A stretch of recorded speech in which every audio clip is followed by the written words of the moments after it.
자, 그 다음에 21번부터 보겠습니다. 실종 아동 등에 대한 설명으로 가장 적절하지 않는 거 그랬는데 정말로 이 부분 출제가 잘 됩니다. 그래서 이제 출제를 지금까지 출제가 되었던 거 앞으로 될 가능성이 있는 것들을 분석을 좀 해드리겠습니다. 여기 장기 실종 아동 등 이렇게 들어가 있잖아요. 장기 실종 아동 등. 이때 장기 실종 아동은 요거부터 보셔야 돼요. 실종을 접수한 지 이렇게 들어가야 되지 실종 당시 내지는 실종된 지에서 오답이 나옵니다. 실종을 접수해야만 기준이 나오죠. 접수를 해야만 48시간이 나오죠. 그런데 여러분들 48시간만 애워놨다가 이 부분을 실종 당시 이렇게 바꿔서 오답 칠 수가 있으니 조심하시기 바랍니다. 자, 48시간이 경과 후에도 발견되지 않는 경우에 장기 실종 아동이라고 얘기를 합니다. 자, 그 다음에 여기는 맞는 말이에요. 자, 발견지가 나오면은 여러분들 발생지를 같이 생각하셔야 돼요. 순간 혼선이 와요. 자, 그런데 여기 발견지 했는데 마지막을 보시면은 발견한 장소와 보호 중인 장소가 있다라면은 어디가 중요해요? 발견을 했지만 지금 보호는 다른 지역에서 하고 있어요. 여기 보호하는 곳이 무슨 지역이라고 그래요? 발견지라고 해요. 발생은 아니죠. 발생한 다음에 발견이 되었잖아요.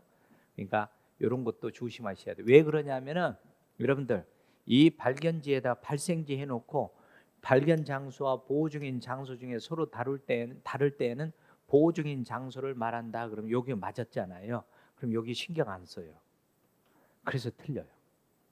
되게 조심해야 될 대목들입니다. 그래서 여기는 틀렸어요. 보호 중인 장소가 발견지가 되겠습니다. 자, 3번도 좋아요. 경찰 관서의 장은 실종 아동 등 또는 가출인에 대한 신고를 접수한 후 신고 대상자가 수사기관으로부터 지명수배 지명 통보된 사람에 해당되는 경우에는 그 신고 내용을 실종 아동 등 프로파일링 시스템에 입력하지 아니할 수 있다. 상당히 고급 지문으로 등장할 수 있는데 어떻게 등장하느냐? 프로파일링 시스템에 반드시 입력해야 할 입력 의무 대상자가 있어요. 세 사람이. 그게 자, 프로파일링 시스템에 입력해 보실까? 이렇게 애워 놓으시면 좋아. 그 무용고자, 그 다음에 실종 아동 등 가출인, 이 세 사람은 반드시 프로파일링 시스템에 입력을 하여야 한다입니다. 이 세 사람을 제외한 나머지는 입력을 할 수도 있고 하지 아니할 수도 있습니다. 그러니까 맞는 말이죠. 이 말은 되게 중요합니다. 이게 보실 거 아시겠죠? 네, 프로파일링 시스템에 입력을 반드시 해 보실까? 이렇게 외우시라고. 무용고자, 보호자가 없는 경우이잖아요. 그 다음에 실종 아동 등 가출인. 자, 4번을 보겠습니다. 4번도 중요한 게 나와요. 경찰 관서의 장은 자, 지금 네모로 딱딱 치는 것은 응용이 될 수가 있다. 왜 경찰관으로 응용될 수도 있잖아요. 실종 아동 등 여러분들 범죄로 인한 경우는 실종 아동이 아니잖아요. 그러니까 범죄로 인한 경우에는 제외입니다. 제외. 그런데 범죄로 인한 경우도 포함해서 간간히 출제가 됩니다. 그런데 요거는 애우지 않아도 되잖아요. 왜? 범죄로 인한 경우는 실종 아동 등에 들어가지 않잖아요. 그렇죠? 자, 제외하고 위치 정보에 따른 개인 위치 정보 사업자에게 실종 아동 등의 위치 확인에 필요한 개인 위치 정보의 제공을 요청할 수가 있습니다. 요청을 받으면은 딱 그 요청 받은 내용에 한해서만 사용할 수가 있습니다. 좋습니다. 자, 그다음에 22번이 있는데 아동학대 범죄 처벌 등에 관한 특례법이 있는데 자, 여러분들 제 강의 중에 그런 걸 찾아보세요. 가정폭력, 아동학대 범죄, 스토킹 처벌법, 이미 스토킹 처벌법도 객관식 문제까지 해서 이제 여러분들 지금 강의를 하고 있으니까 거의 비슷해요. 그러니까 요거 여기로 와 보세요. 칠판으로. 요거 하나만 정리해 드릴게요. 가정폭력 범죄 처벌법이 있고 가정폭력 범죄 처벌법, 아동학대 범죄 처벌법이 있어요. 자, 그다음에 스토킹 처벌법이 있어요. 스토킹 처벌법.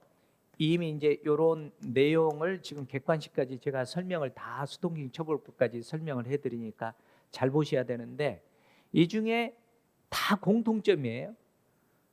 응급조치 내용. 자, 여기도 응급조치 같아요. 여기도 응급조치 같아요. 그러는데 여기서부터 약간 용어 차이만 좀 있어요. 긴급 임시조치, 여기도 긴급 임시조치가 되겠습니다. 그러는데 여기는 긴급 응급조치, 이 응급조치로 용어를 바꿔놨어요.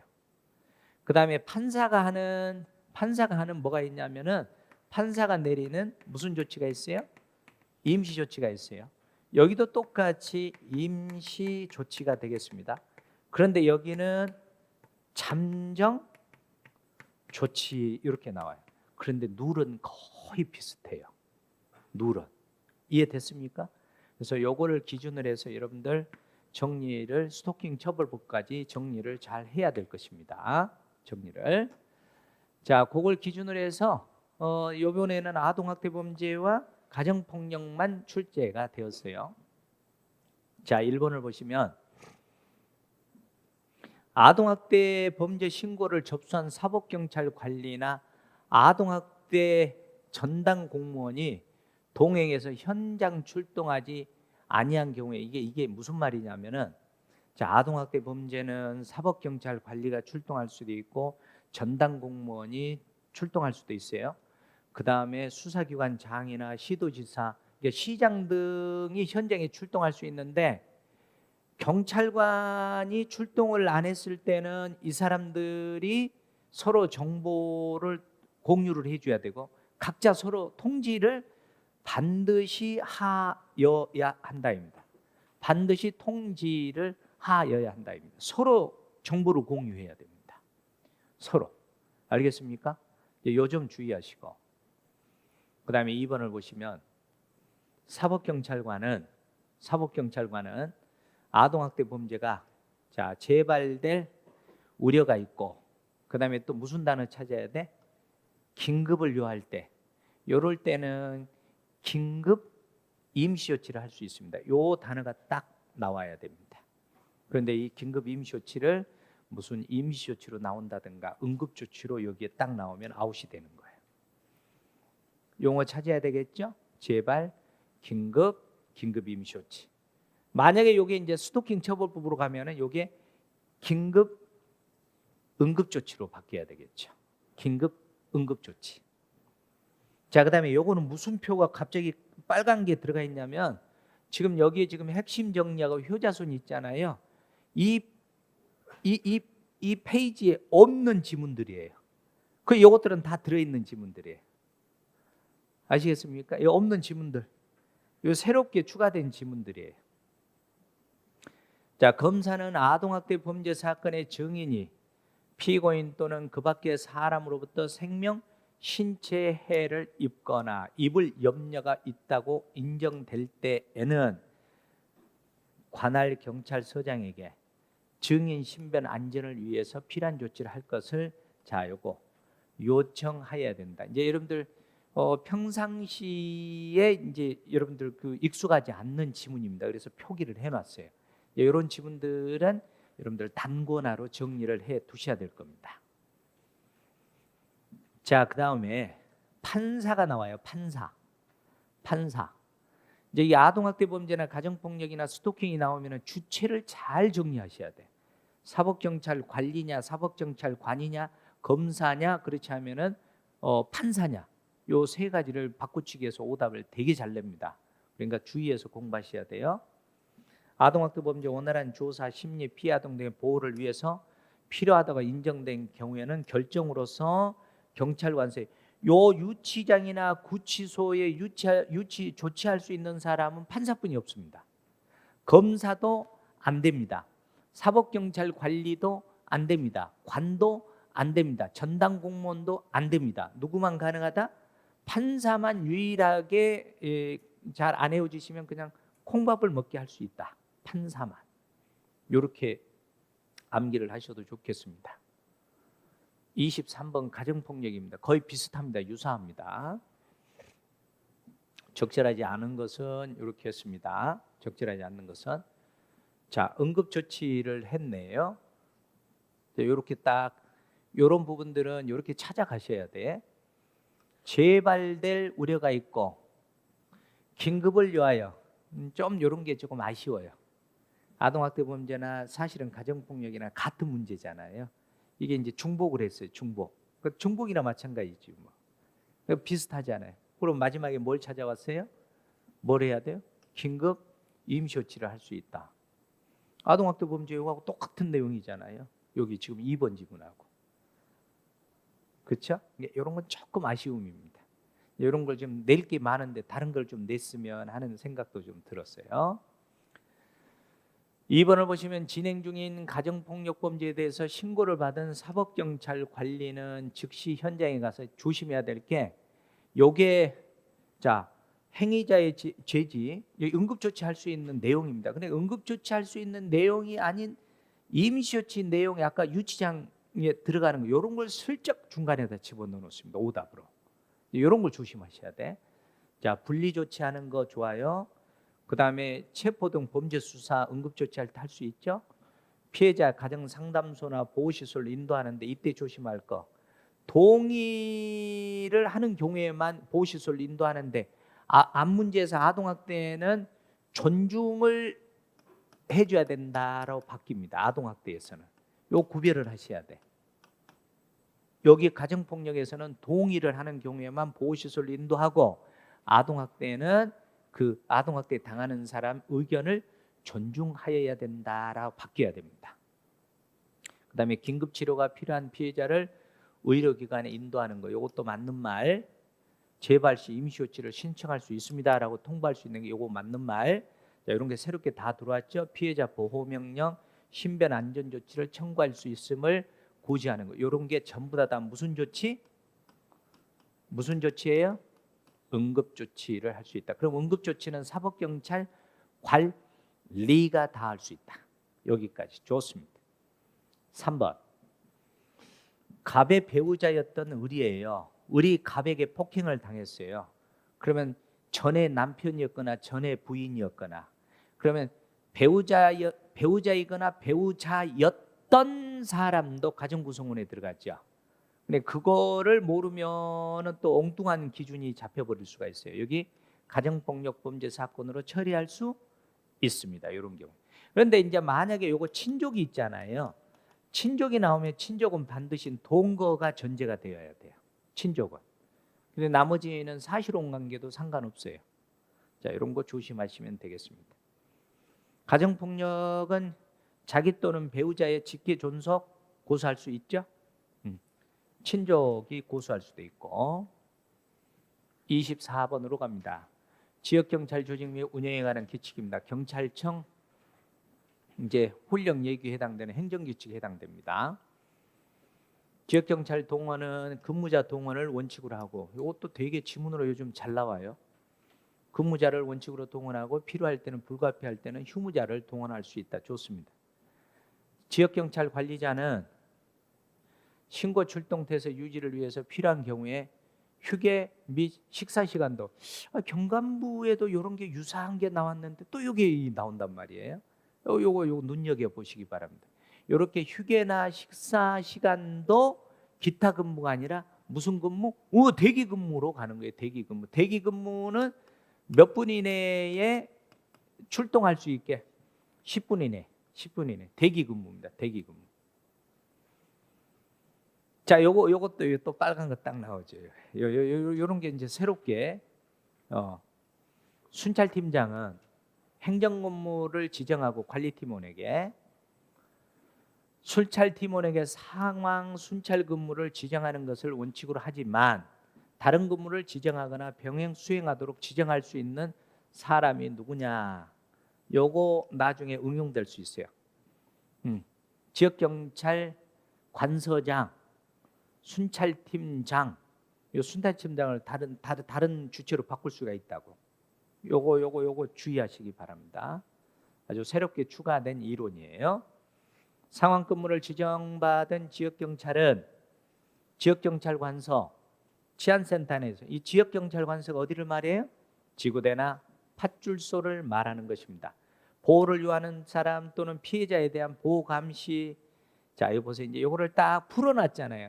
그 전에는 문제가 나올 때 상황근무자가 해야 하는 일이 아닌 거 뚝뚝 떨어지게 나와 있잖아요. 그런데 이렇게 나열식으로 내놨잖아요. 그러니까 체감도가 높은 거예요. 같은 문제여도. 알겠어요? 어떻게 외우라고 그랬어요? 행상한 순경 대기해라고 그랬죠? 네. 뭐예요 이게? 행정근무, 상황근무, 순찰근무, 경계근무, 대기근무. 여기 대기. 그 다음에 기타 근무로 이렇게 나오는 거죠. 지역경찰 근무의 종류입니다. 행상을 하고 있는 순경 대기해라 뭐 이렇게 외우라고 그랬죠. 이렇게. 그러니까 이런 것들 피해자에 대한 보호 감시, 방문 민원, 각종 신고 사건 접수 처리 이런 것들이 무슨 근무해야 돼요? 지금 이런 상황이 있는 근무를 하는 사람 아니에요. 상황 근무자예요. 이렇게 외워야 돼요. 이런 식으로 나열식으로 이제 이렇게 시험이 나온단 말이에요. 이게 체감도가 높아지는 거예요. 그렇죠? 자, 25번 변사 사건 및 지문에 대한 설명으로 가장 옳지 않은 것은 그랬습니다. 1번을 보시면은 어디부터 들어가냐면은 범죄 현장 이외의 장소에서 채취한 지문이니까 범죄 현장에서 채취한 지문은 현장 지문, 범죄 현장 이외에서 채취한 지문은 현장에 준하는 준 현장 지문. 현장과 준 현장을 다 합해서 범죄자 지문일 확률이 높을 지문, 유료 지문이라고 그래. 그 지문이 아닌 현장과 준 현장 지문에서 범죄자의 지문이 아닐 확률이 있을 지문은 관계자 지문이다. 이렇게 해서 지문은 4가지가 있습니다. 현장 지문, 준현장 지문, 관계자 지문, 유료 지문. 이렇게 개념 보시고 그래서 이런 걸 현장 지문 됐습니다. 2번을 보시면은 2번도 요거 출제 포인트가 상당히 높습니다. 자, 여러분들 보면은 눈여겨볼 게 경찰 수사규칙이 등장했어요. 경찰 수사규칙. 앞으로 여러분들이 자 여기를 한번 봐보세요. 앞으로 여러분들이 요것도 정리를 체계적으로 해둬야 될 사안일 것 같아요. 뭘 체계적으로 해둬야 되냐면은 우리나라 형사소송법이 있잖아요. 그러면 형사법 195조로 시작이 들어가요. 요게 이제 형사법 195조는 아니 형사소송법은 법률이잖아요. 그럼 법률의 여기 하의 내용이 바로 거의 한 문제씩 출제가 되지 않아요? 수사준칙. 요거는 뭐에 해당됩니까? 대통령령에 해당되죠? 이거 다 봐야 된다는 거예요. 그 다음에 여기 지금 하의 내용이 바로 뭐냐면은 저기 지금 경찰 수사규칙이 있잖아요. 이거 다 체크해 봐야 돼요. 다 체크해야 돼요. 관련된 거. 요게 바로 뭐예요? 행안부령이에요. 의외죠, 이게 행안부령.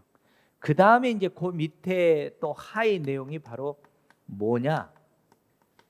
범죄 수사규칙이에요. 그런데 요것들을 다 아울러서 요번 실무정합에 종합적으로 지문 하나하나를 기출을 애써서 복합적으로 출제를 많이 했어요. 특징이. 이게 다 봐야 된다는 거예요.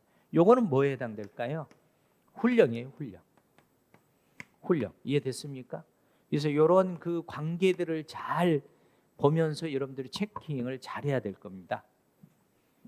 자, 그러면 저런 거를 기준으로 해가지고 보세요. 경찰 수사규칙은 행안부령이잖아요. 사법경찰관이 검시를 할 때는 검시조사관이 있고, 여러분들 조심해야 돼요. 의사가 있고 검시조사관이 있어요. 의사는 검시하려면 반드시 참여시켜야 되죠. 의사는 반드시 참여시켜야 한다입니다. 의사에게 해당되는 거예요. 이거. 그럼 의사가 반드시 참여되면은 의사가 검안서를 작성해야 되죠.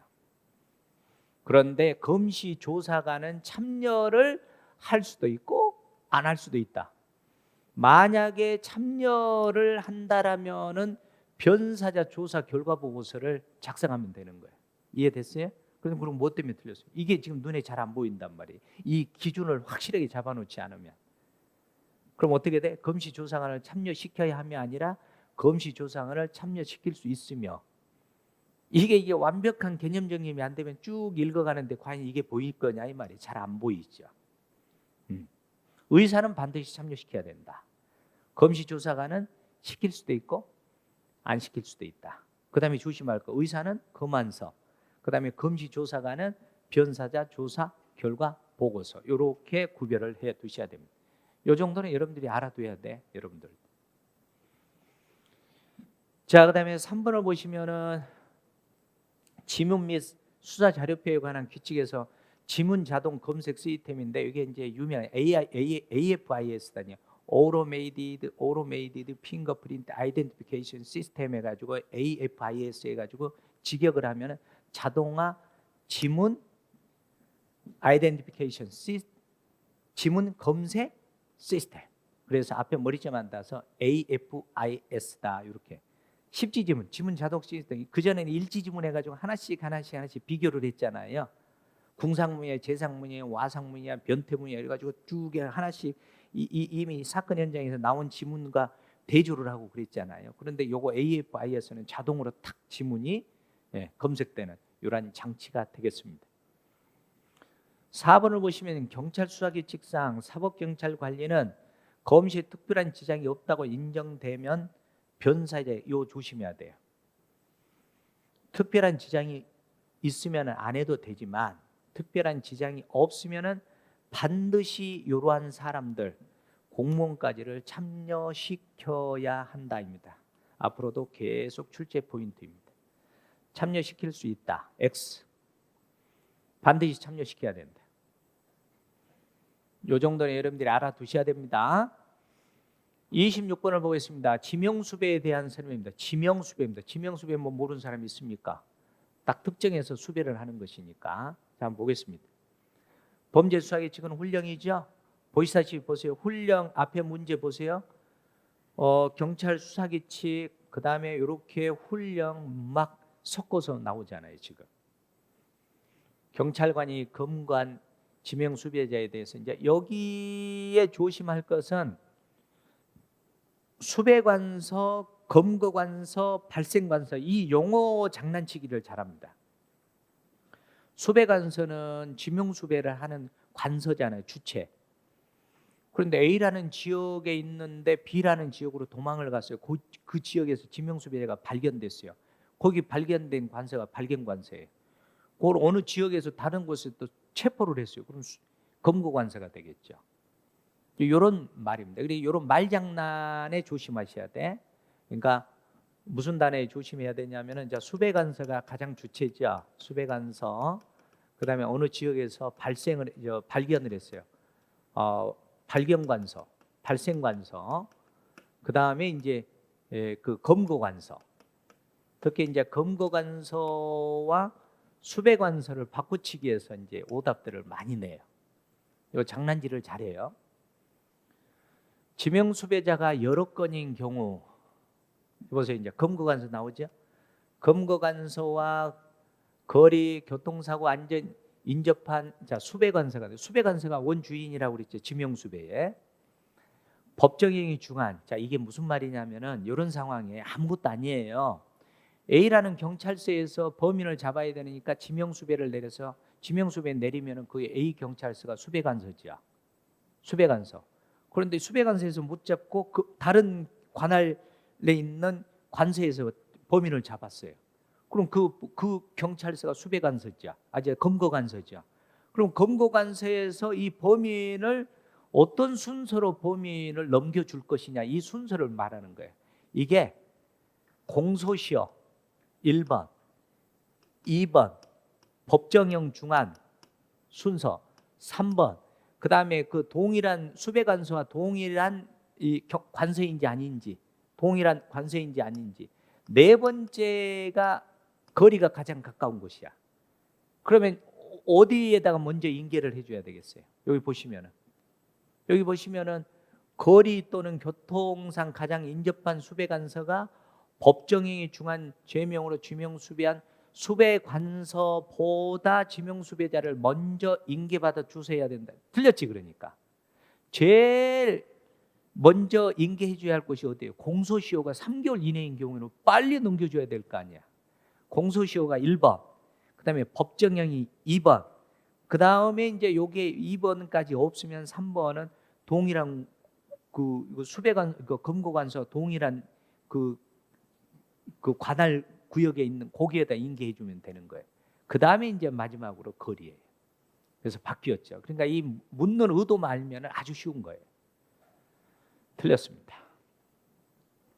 범죄수사기칙상 국가수사본부장은 공개수배위원회를 개최해서 중요 지명 피의자 종합수배, 여러분 길거리에 보면 종합 피의자 있잖아요. 예, 대상자를 선정한다. 좋습니다. 자, 그다음에 경찰 수사기칙상 사법경찰관리가 지명수배자를 발견하였으나 자, 체포영장, 구속영장을 소지하지 않았어요. 그러면은 체포 못하겠네요. 급박할 때는 체포를 한 다음에 사후에 자, 요거 지체 없이 영장을 지시할 수 있다야 해야 한다예요. 이 별것 아닌 것 같은데 이런 것들도 바꾸치기 하면은 또 여러분들 당합니다. 지체 없이 사후에 반드시 너의 영장, 체포영장이 발부되어 있어 보여줘야 돼요. 4번 도서지역이에요. 상간 도서지역, 저기 먼 도서지역. 도서지역에서 지명수배자가 발견된 경우에는 지명수배자 등이 발견된 관할 경찰관서의 경찰관은 지명수배자의 소재를 계속해서 확인하고 어디와 협조를 해야 돼. 이제 원주인이 누구예요? 수배관서라고 그랬잖아. 수배관서와 협조를 해서 체포를 하는데 뭘 조심해야 된다고? 체포한 날로부터 몇 시간이 경과해 버리면 안 돼요? 48시간이 경과하면 안 되니까 요거를 주의하면서 체포 여부를 결정해야 된다. 이런 내용입니다. 27번. 자, 다중범죄 정책적 치료법이 되겠습니다. 경비경찰입니다. 자, 전입법이라는 것은 어느 관심 분야를 확 다른 곳으로 돌려버리는 게 전입법이잖아요. 그런데 봅시다. 맞나? 불만 집단과 이에 반대되는 대중 의견을 크게 부각시켜. 요거는 무슨 법이에요? 경쟁행위법이 되겠습니다. 요거는 경쟁행위법. 그 다음에 2번 같은 경우에는 답이 다 나와 있어요. 여기는 보면 봉쇄하여 방어 조치한다. 봉쇄 방어 맞죠? 자, 그다음에 세력 분산법. 수개 소집단으로 분산시킨다. 세력 분산이에요. 그 다음에 지연정합법은 지연시킴으로써. 이거는 아주 쉬운 문제가 되겠습니다. 선거경비 계속 나옵니다. 경감부 시험에서도 선거경비, 채용, 경감부, 실무적, 선거철이어서 그런지는 몰라도 계속 나옵니다. 각별히 관심을 가져야 될 것 같습니다.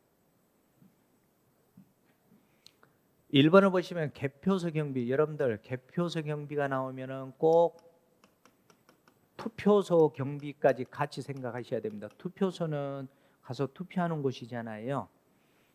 투표가 종료되면은 개표소로 가잖아요. 그러니까 요거 혼선이 일어나지 않도록 하시기 바랍니다. 개표소 경비에 대한 3선 개념 중, 자, 3선은 가장 멀리 있는 곳이네. 개표소는 개표하는 곳이 1선, 그 나머지 지역이 2선, 그 나머지가 요 3선이잖아요. 그러니까 외곽으로 검문소 순찰조를 운영해서 기도자 접근을 차단한다. 맞는 말이죠? 자, 공직선거법에서 자, 선거경비는 위원장이나 이 주체가 거기에 따라서 가는 것이 거긴 큰 의미가 없고, 위원장이나 위원이 개표소의 질서를 유지하기 위해서 자, 요거 보세요. 정복을 한, 사복이 아닙니다. 사복이 아니에요. 자, 사복 X. 정복을 한 경찰 공무원 또는 경찰관서장에게, 정복을 한 경찰 공무원 또는 관서장에게 도움을 요청할 수 있어요. 이거 경찰 개입 청구권이지 뭐. 그렇지 않아요? 이와 같은 요구에 개표소 안에 들어가는 경찰 공무원, 경찰 관서장은 질서가 회복되거나 위원장의 요구 시 이제 나가셔도 됩니다 라고 요구할 때 개표소에서 안 나가면 되겠어요? 퇴거할 수 있다 그러면 안 나가도 된다는 거잖아. 나가야 됩니다. 자, 그다음에 선거 경비에서는 경찰이 자체적으로 판단할 수 있는 게 하나도 없습니다. 선거 경비에서는 선거관리위원회가 주인입니다. 그래서 위원장과 위원회 역할에 따라서 경찰이 결정 여부가 달려 있는 것입니다. 운명이. 그래서 퇴거하여야 한다입니다. 반드시 퇴거해야 돼요. 빨간 거 또 나왔네요. 공직선거법상 요 조심해야 돼요. 요런 내용 조심해야 돼요. 이게 뭐냐면은 투표소 안에서 또는 투표소로부터 100m 안에서 소란한 운동을 하거나 특정 정당이나 후보자를 그러니까 연상을 해보세요. 좀 투표소가 있는데 투표소 100m 이내에서 지금 뭐 무슨 당 누구 뭐 이렇게 하고 지금 한다라고 상상해 보세요. 있을 때 투표관리관 딱 폐용하고 딱 투표관리관 봤죠. 우리 투표하러 가면은 주민등록증, 신분증 내놓고 뭐 표기하고 또 지나가면 표기하고 투표관리관 또는 투표사무원 우리 투표하러 갈 때 그 일하는 분들 보셨죠? 이를 제지하고 명령에 불응할 때는 투표소 또는 그 제한거리 밖으로 퇴거하게 할 수 있다 이 말입니다. 그냥 인내해서 참을 수도 있지만은 퇴거하게 할 수도 있다 이런 내용입니다. 자, 새롭게 추가되는 것들 정리 잘 해보시기 바랍니다. 그 다음에 4번을 보시면 투표관리관이나 투표사무원은 이거 투표소에 문제가 질서에 문제가 생길 수가 있어요. 그래서 투표소의 질서를 유지하기 위해서 자 보세요. 정복을 한 경찰 공무원 또는 경찰 관서장에게 뭐 할 수 있어요? 먼저 도움을 요청할 수 있다. 개표소에도 똑같이. 그런데 어떤 차이점이 있어요? 개표소는 위원장 또는 위원이, 투표소는 투표관리관이나 보시다시피 투표 사무원이 원조를 요구할 수 있다. 됐습니까? 29번을 보겠습니다. 뭐 복잡하게 보이는데 이 관점을 딱 잡으면 엄청 쉬워요. 이게 경찰 비상업무 규칙상 비상근무의 종류 정황에 대한 설명입니다. 작전 비상과 경비 비상은 여기다 할까요? 작전 비상과 경비 비상은 갑을 병이 있습니다. 갑을병 이렇게 세 가지가 있어요. 그런데 경비 비상은 경력 동원을 할 수가 있어요. 경비 비상만. 그 경력 동원이 뭐냐면은 150, 30% 할 수 있어요. 경비 비상만. 알겠어요? 그다음에 작전 비상이나 재난 비상까지 해서 갑을병이 있고 나머지는 갑을뿐이 없어요. 분석 잘해야 돼요, 이런 거. 그럼 보세요. 작전 비상 갑포는 징후가 현저하는 거야. 징후가 현저.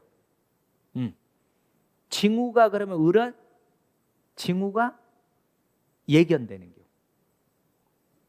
자, 요거에만 충실하겠습니다.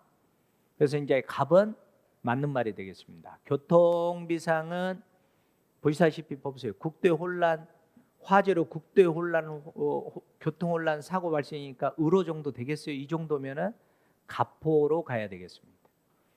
그다음에 경비 비상은 갑이든 을이든 병이든 이 내용은 거의 비슷합니다.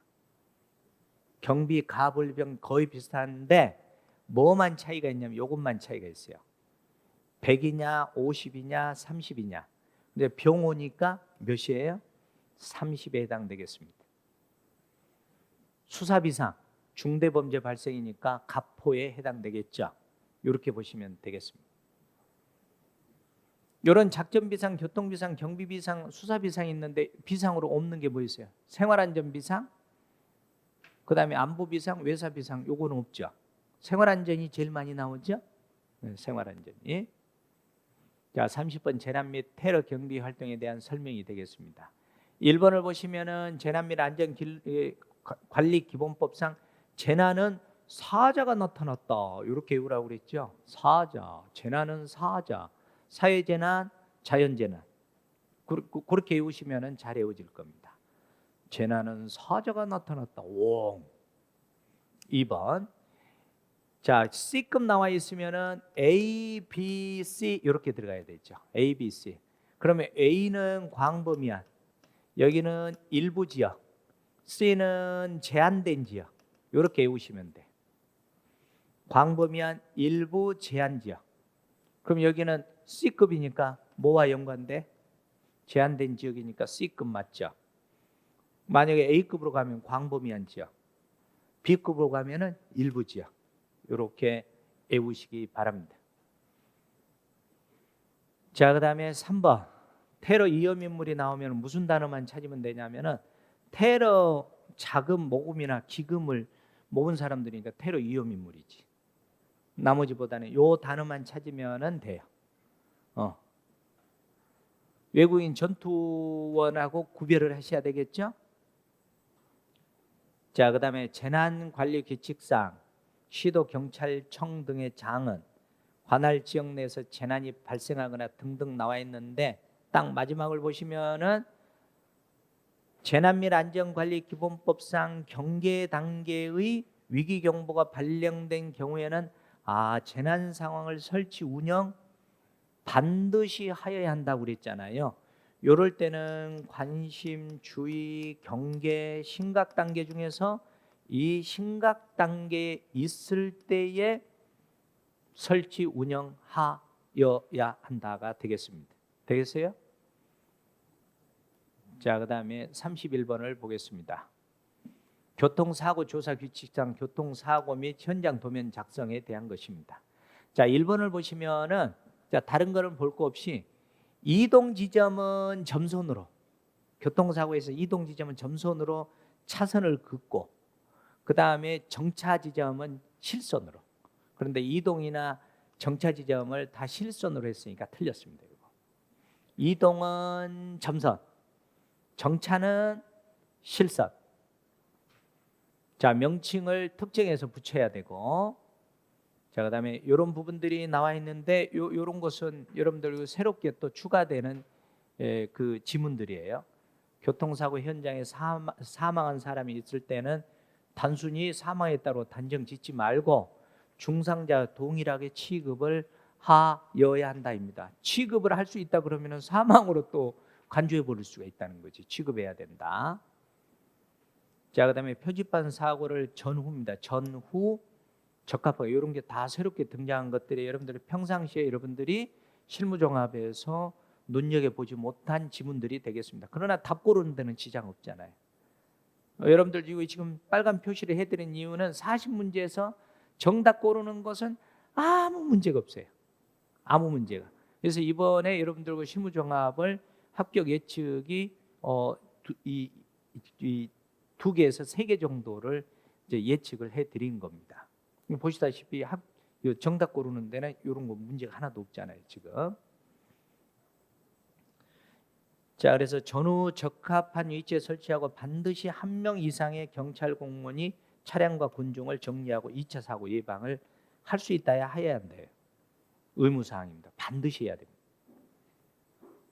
자, 이건 이제 32번인데 이게 이제 교통법의 3조 2항 12개 항목이 아닌 거 고르라고 그랬는데 이건 너무 쉬워요. 요거는 화물 적재하면 떨어지지 않는 거, 요게 12개 항목이 들어가죠. 그다음에 요거 조심해야 됩니다. 요거 제한 속도 20km를 초과해야만 12개 항목이 들어갑니다. 그런데 요거를 딱 30km 초과하면 어린이 보호구역 30km 이내와 헷갈려 버릴 수가 있어요. 20km입니다. 맞는 말입니다. 그다음에 중앙선 침범하거나 그다음에 횡단 유턴 후진하는 경우 다 12개 항목이 들어갑니다. 철길 건널목 다 12개 항. 맨날 나오죠. 지금 어린이 보호구역. 자, 이것도 분석 잘해야 됩니다. 모든 차의 운전자는 어린이 토학버스를 앞지르지 못합니다. 모든 차의 운전자는. 긴급자동차도 상관없습니다. 자, 그 다음에 2번을 보시면은 자, 요거 잘 봐야 됩니다. 어린이 보호구역, 이제 보호구역 지정 관리에 대한 내용인데, 시도 경찰청장이나 경찰서장이 나오면은 운영 조치하는 사람입니다. 어린이 보호구역을 지정하는 사람은 누굽니까? 시장 등이 지정을 하는 것입니다. 그 어린이 보호구역으로 지정이 되면은 어떻게 지정이 되냐면 4번을 먼저 보세요. 이거 보세요. 시장 등은 어린이 보호구역으로 원칙적으로 주 출입문을 중심으로 반경 300m 이내에 어린이 보호구역을 지정할 수 있는데, 예외적으로 필요하다라면은 몇 미터 이내도 가능합니까? 500m 이내. 예외입니다. 자, 이때 조심할 것, 시장 등이 이렇게 지정을 보호구역으로 지정을 할 수가 있습니다. 이때 시장 등이 마음대로 할 수 있나요? 지정을 해도 요거 조심해야 됩니다. 시도 경찰청장이나 경찰서장과 뭐를 해야 돼요? 협의를 해야 됩니다. 지금 네모 박스 친 게 다 응용될 수 있는 내용들입니다. 정리 잘 하셔야 됩니다. 됐습니까? 여기 정리하셔야 돼요. 그래서 여기 보시면 2번을 다시 들어가 보면은 시도 경찰청장이나 경찰서장은 지정 운영하는 것이니까 주체는 맞죠. 그런데 이게 한두 번 기출이 이미 됐던 내용인데 계속 강조는 했습니다. 보호구역의 구간별 시간대별로 도시지역에 탁 여기에 간선도로를 집어넣어놨어요. 이면도로입니다. 이면도로. 간선도로, 그 어마어마한 간선도로를 갑자기 그냥 일반 통행로로 바꿀 수가 있나요? 그 어마어마한 도로를. 간선도로가 아니라 무슨 도로? 이면도로. 이면도로. 이게 이미 기출되었던 것입니다. 이면도로. 자, 34번 주정차에 대한 설명이 되겠습니다. 요거는 뭐 간단한 내용이지만 여기에도 이제 안 보였던 지문이 하나 보이죠? 그런데 쉬워요. 배경은. 자, 서장, 도지사, 시장 등은 차를 견인할 때는, 자, 잘 보세요. 24시간이지 48시간이 아닙니다. 하루 24시간 경과되어도 이를 인수하지 아니할 때는 해당 차의 보관 장소 행안부령으로 정하는 사항을 해당 차의 사용자나 운전자에게 등기 우편으로, 자, 여러분들 봐보세요. 이것도 배경을 알면은 딱 읽어가면서 의심을 해야 돼요. 저 지금 견인을 해갔어요. 24시간 이내에 견인한 차를 안 찾아가요. 그러면 주인이나 운전했던 사람에게 이 등기 우편으로 통지를 하여야 한답니까? 할 수 있답니까? 하여야 한데 반드시 알려줘야 되죠. 알려줘야 할 의무가 있어요. 그래서 통지할 수 있다가 아니라 통지하여야 한다입니다. 조금만 관심 가지면 이게 틀렸다는 걸 알 수가 있어요. 자, 도로공사가 나와 있네. 다도 이렇게 외우라고 그러죠. 다도 5m 이내 주차 금지야. 이렇게. 다도 5m 이내 주차 금지 맞습니다. 자, 도로 노상 주차장일 때는 뭐 시간 금지 사항 등을 잘 지켜가면서 노상 주차장에 주차, 모든 차들은. 자, 그다음에 요것도 경사진 곳에 정차하거나 주차를 할 때, 물론 이제 경사진 곳에 정차하거나 주차하는 경우 모두 포함입니다.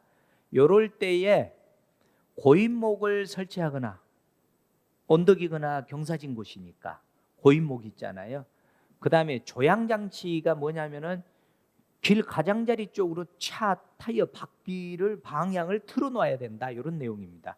그래야 굴러갈 때에 그 연석선 가장자리니까 옆으로 가지, 일자로 해놓으면 주르르르 굴러 내려갈 거 아닙니까?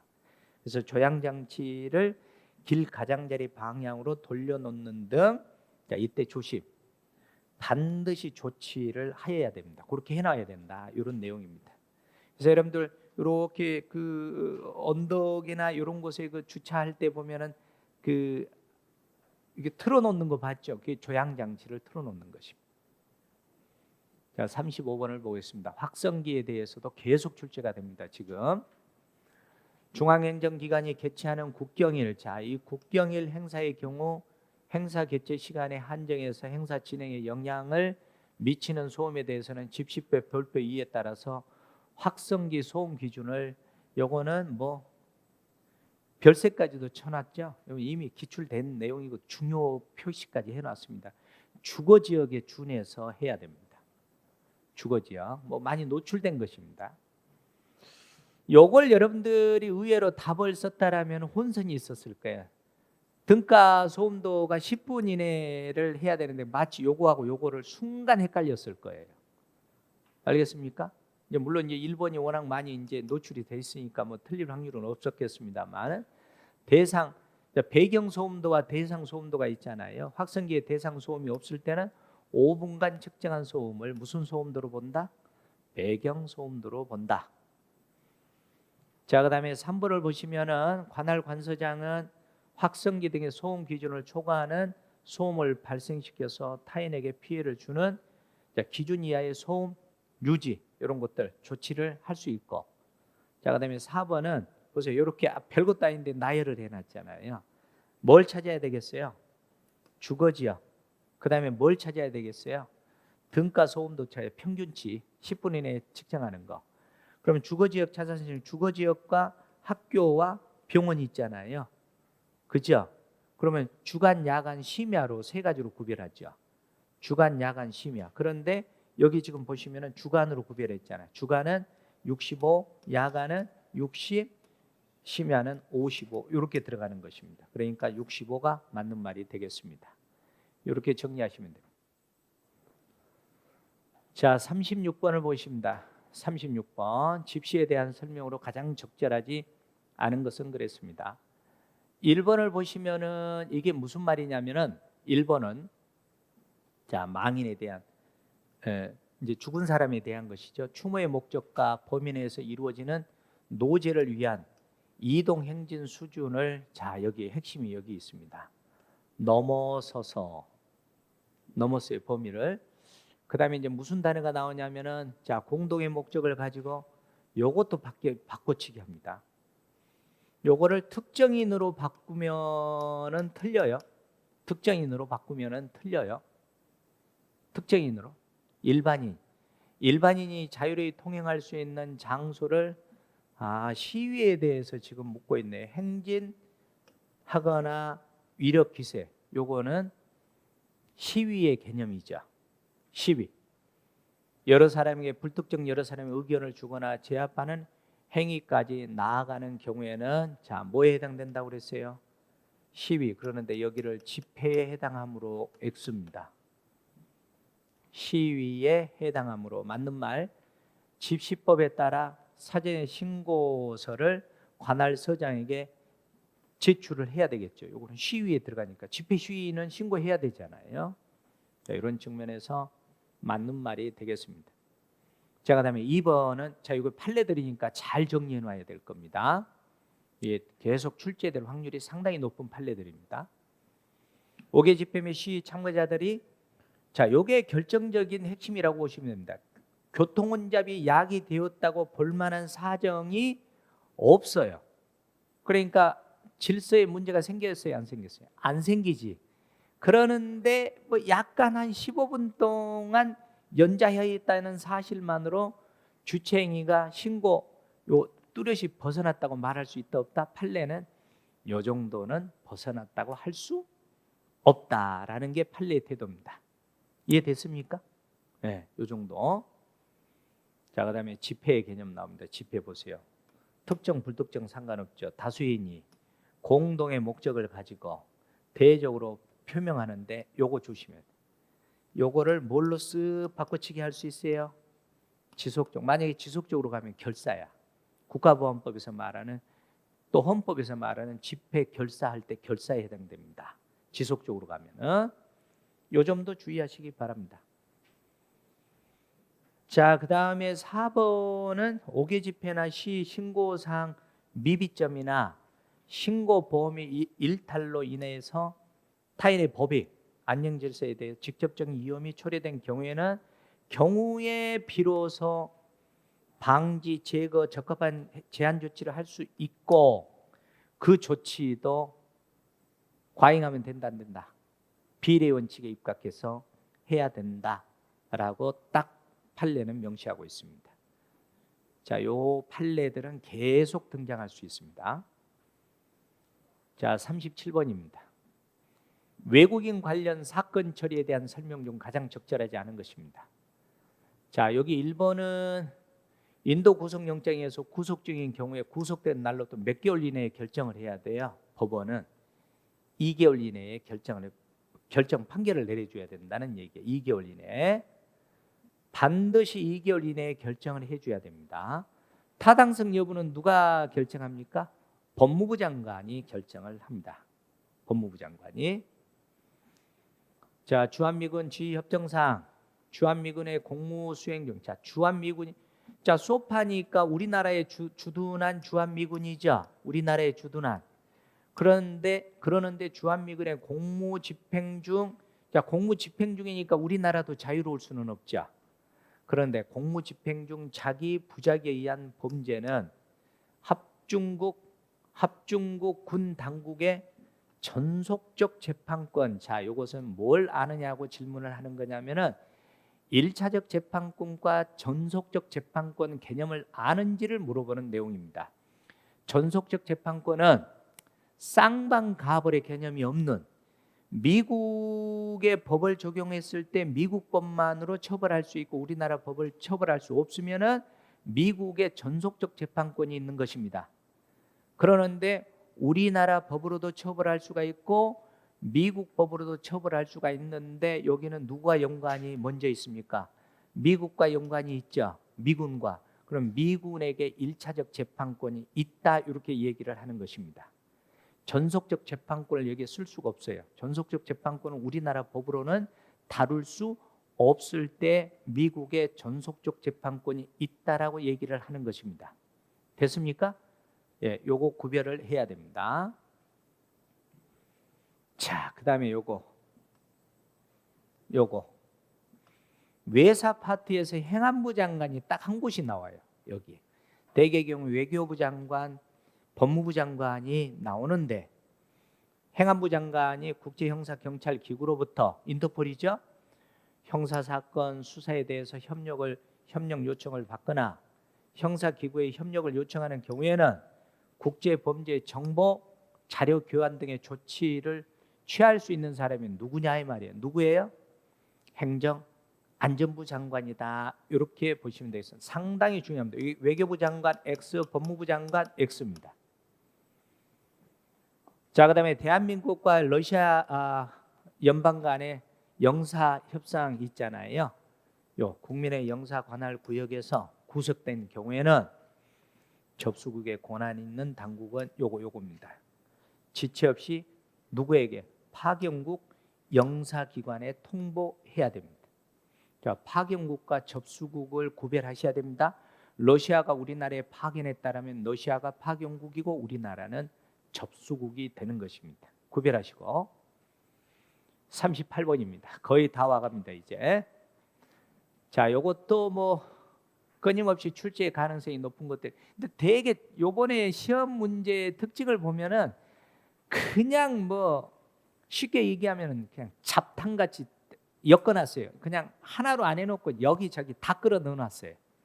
이번 시험의 특징이. 보세요. 간이검사가 나오면은 외표검사, 간이검사, 정밀검사 이렇게 구별하셔야 돼. 외표검사는 눈으로만 보고 톡톡톡 두드려 보고 눈으로 보는 거고, 간이검사는 속옷 빤스만 입고 속옷. 정밀검사는 속옷도 다 벗는 거예요. 그러면 여기 보시면은 속옷을 벗지 않고 간이검사 맞습니다. 그러니까 아예 옷도 안 벗으면은 외표검사, 속옷까지 벗으면은 정밀검사, 이렇게 구별하시면 됩니다. 자, 그다음에 2번도 상당히 중요한 것들이 많이 있어요. 자, 피의자를 유치장에 입감시키거나 출감, 그러니까 입출감이죠. 입출감 지휘서에 의해서 해야 되는데 동시에, 자, 요거 3명 이상. 그다음에 입감입니까? 출감 있어요? 입감만 있어요? 입감시킬 때입니다. 3명 이상의 피의자를 입감시킬 때 경위 이상입니다. 경위 이상. 요 3가지 조심하셔야 돼. 3명 이상 입감시킬 때는 경위 이상이 입회해야 된다. 3번 호송관은, 자 보세요. 여기는 무슨 단어 장난치는 걸 조심하셔야 되냐면은 호송 호송을 하는 관서를 호송관서라고 그래요. 근데 호송을 쭉쭉쭉쭉쭉 해가는데 호송을 하다가 도중에 호송당하는 사람이 도망을 가거나 질병으로 사망을 하거나 이런 경우도 있잖아요. 이런 거를 발생관서라고 그래요. 마지막 종착역이 무슨 관서예요? 인수관서예요. 요 단어들이 등장을 하면은 이 단어들을 바꾸치기 하는 거 외에는 여기에서는 출제 확률이 거의 없어요. 그럼 보세요. 호송가는 호송 중 피호송자가 도망하여서, 그럼 도망한 그 지역은 발생관서예요. 그렇죠? 도망을 하였는데 도주한 자에 관한 호송 관계서류나 금품은 그대로 호송관서에서 그대로 보관을 합니다. 호송관서에 도망갔는데 지금 도망간 지역에다 경찰서에다 그 서류를 주면 되겠어요? 그대로 호송관서에서 보관을 해야 됩니다. 조금만 생각하시면 외워져요.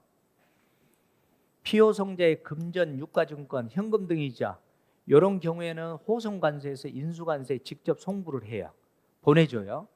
보내줘. 그러는데 소액일 때는 누구에게 인편으로 보내는 거죠. 호송관에게 탁송을 하는 거예요. 인편으로 보내는 거예요. 이렇게 됐습니까?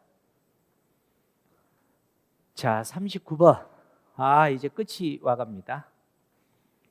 보안관찰에 대한 설명입니다. 보안관찰법 딱 나오면 법무부 장관이 딱 나와야 돼요.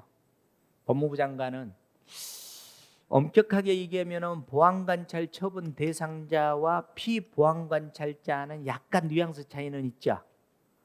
보안관찰 처분 대상자와 피보안관찰자는